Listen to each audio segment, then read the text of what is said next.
अस्सलामुअलैकुम गाइस, आज हम बना रहे हैं फजीता स्पैगेटी। ये हमने चिकन ले लिए हैं और ये वेजिटेबल्स ले लिए हैं और ये तमाम इंग्रेडिएंट्स आगे हमारे काम आएंगे। ये तमाम वेजिटेबल्स हमने कटिंग करके और वॉश करके रखे हैं।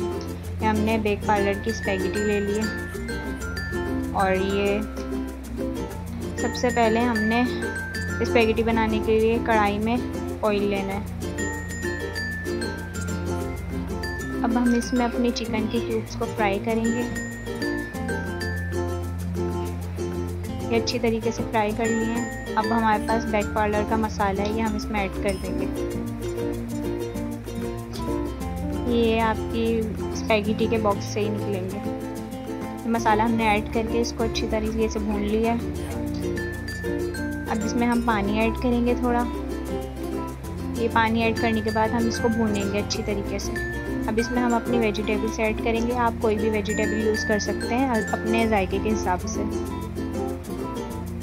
इसमें गाजर मटर कुछ भी यूज़ कर सकते हैं, लेकिन मुझे जो सूटेबल लगती थी मैंने वो इसमें वेजिटेबल्स डाली हैं। अब हम इन तमाम वेजीज को मिक्स कर लेंगे। अब हम इसमें ब्लैक पेपर डालेंगे। अब हम इसमें सोया सॉस ऐड करेंगे हस्बे ज़रूरत। अपने हिसाब से, अपने टेस्ट के हिसाब से आप इसमें सोया सॉस ऐड कर लीजिए।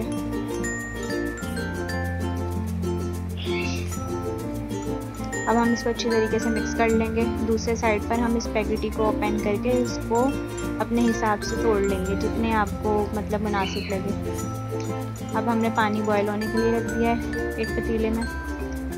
इसमें हम ऑयल डालेंगे ताकि ये चिपके नहीं और अच्छी तरीके से बॉयल हो जाए।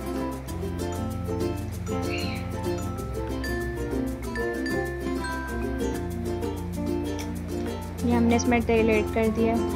अब हम इसमें अपने हिसाब से हस्बे ज़रूरत नमक ऐड करेंगे।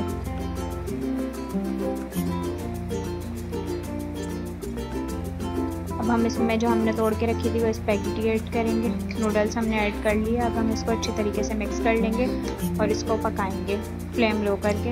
ये हमने पसा लिया और अभी हम मिक्स कर रहे हैं मसाले में अपने स्पैगेटी को।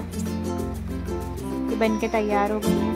देखें कितना प्यारा लुक आया और मसाला अच्छी तरीके से मिक्स कर लिया है हमने और ये बहुत ही ज़्यादा डिलीशियस बनती है। ये रेसिपी आप ज़रूर ट्राई कीजिए। ये बहुत ही अच्छी बनी है और ये खाने में भी बहुत जायकेदार होती है।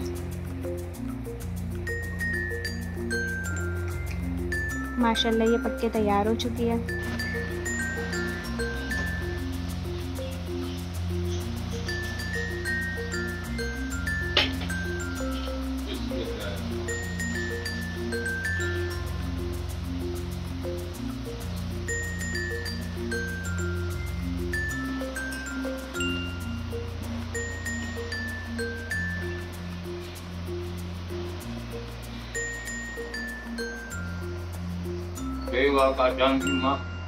मामा माशाल्लाह मज़ा आ गया, ज़बरदस्त बना। अब रातों में टेस्ट है माशाल्लाह, ज़बरदस्त है। जो चीज़ बनाती माशाल्लाह ज़बरदस्त।